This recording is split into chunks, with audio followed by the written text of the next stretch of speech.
Hi hello నమస్తే welcome to burning topic. ఇప్పుడు ప్రపంచమంతా ఒకటే జపం, అదే రేర్ ఎర్త్ మ్యాగ్నెట్స్. ఒకప్పుడు పెట్రోలియం ఉత్పత్తులు ఉన్న దేశాలు అత్యంత ధనిక దేశాలుగా భావించేవారు. అలాగే బంగారం నిలువలు, ఇతర ఖనిజ నిక్షేపాలు ఉన్న దేశాలను కూడా శక్తివంతమైన దేశాలుగా చూసేవారు. కానీ ఇప్పుడు ట్రెండ్ మారిపోయింది. అందరి ఫోకస్ రేర్ ఎర్త్ మ్యాగ్నెట్స్ పైన పడింది. ఎందుకంటే అరుదైన ఖనిజ రంగాన్ని శాసిస్తోంది డ్రాగన్ కంట్రీ కాబట్టి. సుంకాలతో విరుచుకుపడుతున్న ట్రంప్ను వాటితోనే చైనా కోరుకుని దెబ్బ కొట్టింది. అదే ఇప్పుడు ఇండియా ముందున్న మరో ముప్పు. చైనా ఏ క్షణంలోనైనా అరుదైన ఖనిజాలను ఆపేస్తే సిచ్యువేషన్ మరింత దిగజారిపోయే పరిస్థితి ఉంటుంది. అందుకే ప్రధాని మోదీ మాస్టర్ ప్లాన్ వేశారు. ఈ ప్లాన్ చైనాకు ఓ కొత్త గుణపాఠంగానే నిలుస్తోంది. చైనా రేర్ ఎర్త్ ను నిలిపివేసిన మాకేం కాదంటూ సంకేతాలైతే ఇచ్చారు. అసలు ఈ రేర్ ఎర్త్ పై మోదీ ప్లాన్ ఏంటి? చైనాను భారత్ బీట్ చేయగలదా? రేర్ ఎర్త్ మ్యాగ్నెట్స్ పై ప్రధాని మోదీ ఫుల్ ఫోకస్. దేశీయంగా అరుదైన ఖనిజాల ఉత్పత్తే లక్ష్యం. 7,280 కోట్ల ఆర్థిక వ్యయానికి ఆమోదం. చైనా డామినేషన్స్ కు చెక్ పెట్టడమే లక్ష్యం.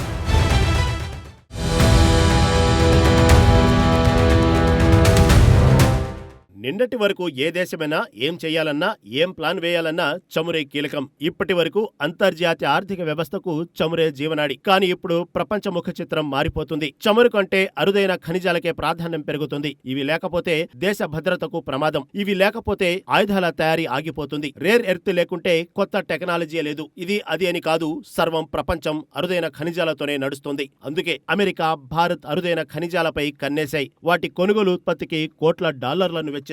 ప్రజెంట్ బుల్లెట్ ట్రైన్స్ నుంచి ఎలక్ట్రానిక్ వస్తువుల వరకు అత్యవసరమైనటువంటి ఈ మినరల్స్ భూమి పొరల్లో నిక్షిప్తమై ఉంటాయి. వీటిని బయటకు వెలికి తీసి రేర్ ఎర్త్ మ్యాగ్నెట్స్ తయారు చేసి ఇతర దేశాలకు ఎగుమతి చేసినట్లయితే పెద్ద ఎత్తున ఆదాయం లభిస్తుంది. ప్రస్తుతం ఈ రంగంలో చైనా అగ్రగామిగా ఉంది. చైనా ముఖ్యంగా వీటి ప్రాముఖ్యతను ముందుగానే గుర్తించి రేర్ ఎర్త్ మ్యాగ్నెట్స్ తయారీ రంగంలోకి ప్రవేశించి ప్రస్తుతం అమెరికా సహా భారత్, యూరోప్ ఇలా ప్రపంచంలోని పలు దేశాలకు రేర్ ఎర్త్ మ్యాగ్నెట్స్ సరఫరా చేస్తుంది.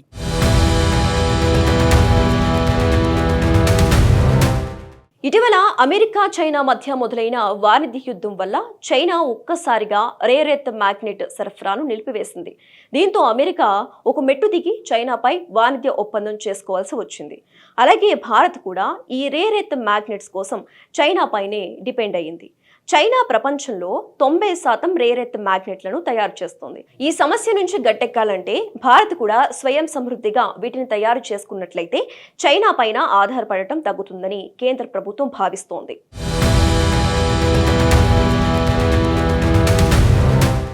భారతదేశం చైనాపై ఆధారపడకుండా రేర్ ఎర్త్ మ్యాగ్నెట్ రంగంలో స్వీయ సామర్థ్యం పెంచుకునే దిశగా అడుగులు వేస్తుంది. రేర్ ఎర్త్ అయస్కాంతాలపై చైనా గుత్తాధిపత్యం ఆంక్షలను అరికట్టడానికి ప్రధాని మోదీ నేతృత్వంలోని కేబినెట్ కీలక నిర్ణయం తీసుకుంది. విద్యుత్ వాహనాలు, ఎలక్ట్రానిక్స్ రక్షణ పరికరాల్లో కీలకమైన రేర్ ఎర్త్ శాశ్వత అయస్కాంతాల తయారీని ప్రోత్సహించడానికి కేంద్ర మంత్రివర్గం ఒక కొత్త పథకాన్ని ఆమోదించింది.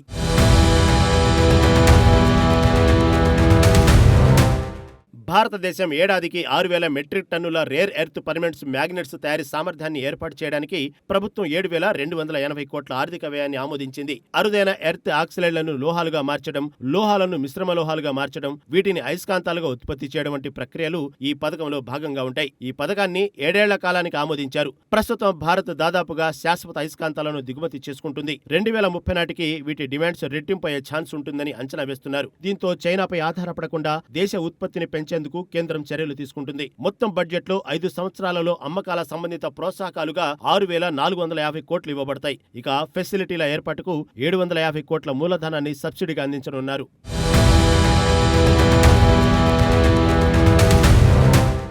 ఈవీ వాహనాల్లో వాడే మోటార్స్, విండ్ టర్బైన్స్, డ్రోన్లు, శాటిలైట్లు, వైద్య పరికరాల్లో ఈ అయస్కాంతాలు చాలా కీలకం. ఇవి భూమిలో లభించే అరుదైన మూలకాలు. ఇవి మొత్తం 17 మూలకాలు ఉంటాయని శాస్త్రవేత్తలు చెబుతుంటారు. రసాయన శాస్త్రంలోని పిరియాడిక్ టేబుల్ ప్రకారం వీటిని లాంథనైట్స్ అని పిలుస్తారు. ఇవి మొత్తం 15 ఉంటాయి. వీటితో పాటు మరో 2 మూలకాలు కూడా ఇదే సమూహంలో ఉంటాయి. వీటిని స్కాండియం, ఇట్రియం అని పిలుస్తారు. ఇవి భూమి పొరల్లో చాలా అరుదుగా లభిస్తూ ఉంటాయి.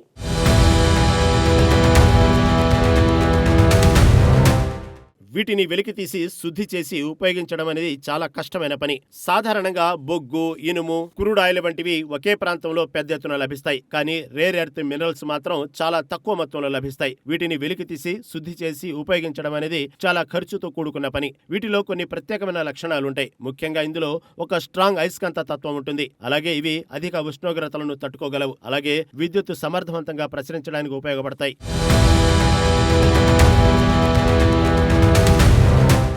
అయితే చైనా ఆధిపత్యాన్ని సవాలు చేయడం భారత్కు అంత సులభం కాదు. నిధుల కొరత, సాంకేతిక నైపుణ్యం లేకపోవడం, రేడియో ధార్మిక వ్యర్థాల కారణంగా తవ్వకాలలో పర్యావరణ సమస్యలు వంటివి సవాలు ఎదురుకానున్నాయి. ఇదే సమయంలో మ్యాగ్నెట్ రహిత ప్రత్యామ్నాయాలపై కూడా భారత్ ఫోకస్ పెడుతుంది. రేర్ ఎర్త్ ఖనిజాలపై ఆధారపడటాన్ని తగ్గించే సింక్రోనస్ రిలక్టెన్స్ మోటార్ల సాంకేతికతపై పరిశోధకులు ప్రభుత్వం నిధులు సమకూరుస్తుంది. దేశీయంగా తవ్వకాలు లాభసాటిగా లేకపోవడంతో విదేశాల్లో మైనింగ్ భాగస్వాముల కోసం ప్రభుత్వ రంగ సంస్థలు ప్రయత్నిస్తున్నాయి. అయితే అమెరికా, యూరోప్ దేశాలకు ఇచ్చినట్టుగానే భారత్కు కూడా చైనా ఎగుమతి నియంత్రణలను సడలిస్తే పరిస్థితి మారవచ్చు. అలా జరిగితే చౌకైన చైనా మ్యాగ్నెట్స్ భారత మార్కెట్ను ముంచెత్తి దేశీయంగా పెట్టుబడులను దెబ్బతీసే ప్రమాదం ఉందని నిపుణులు విశ్లేషిస్తున్నారు. దేశ దిగుమతులపై ఆధారపడటాన్ని తగ్గించుకోవాలనే కేంద్ర ఆంక్షలను కేబినెట్ నిర్ణయం నెరవేర్చనుంది. దీంతో పాటు ఉద్యోగాలను సృష్టించడం, పెట్టుబడులను ఆకర్షించడం, ప్రపంచ అరుదైన భూమి అయస్కాంత మార్కెట్లో భారత్ను కీలక ఆటగాడిగా నిలబెట్టాలని కేంద్రం భావిస్తుంది.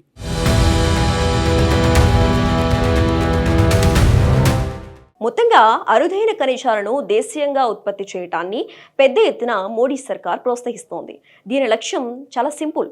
దేశీయంగానే అరుదైన ఖనిజాలను ఉత్పత్తి చేసుకోవటం, దిగుమతులపై ఆధారపడటాన్ని తగ్గించడం, వాటి విలువలను సురక్షితం చేయటం. అందుకే ఈ ఏడాది ప్రారంభంలోనే ప్రధాని మోదీ కీలక వార్నింగ్ జారీ చేశారు. కీలకమైన ఖనిజాలను ఆయుధాలుగా మార్చుకోకూడదని ప్రధాని మోదీ అప్పట్లో చెప్పారు. సప్లై చైన్ ని స్థిరంగా వైవిధ్యం చేయాలని పిలుపునిచ్చారు. అందులో భాగంగానే ప్రధాని మోదీ ఇప్పుడు అయస్కాంతాలపై భారీగా వెచ్చిస్తున్నారు. అయస్కాంతాలపై చైనా వెనక్కి తగ్గితే మళ్లీ సుంకాలు తప్పవని బెసిట్ వార్నింగ్ కూడా ఇచ్చాడు. సో అయస్కాంతాల విషయంలో ప్రస్తుతం చైనా, అమెరికా మధ్య ట్రేడ్ ఉద్రిక్తతలు నెలకొన్నాయి. కానీ భారత్ మాత్రం సింపుల్గా సమస్యకు పరిష్కారాన్ని వెతుకుతోంది. భవిష్యత్తులో చైనా అయస్కాంతాల ఎగుమతును ఆపేసిన పరిణామాలను ఎదుర్కొనేందుకు ఇప్పటి నుంచే సిద్ధమైంది. చైనాను ఎదుర్కొనటం అంత ఈజీ కాదు, కానీ ప్రయత్నిస్తే మాత్రం సాధించలేనిది ఏదీ లేదు అంటుంటారుగా, అలాగే ప్రయత్నం అయితే చేయాల్సిందే మరి.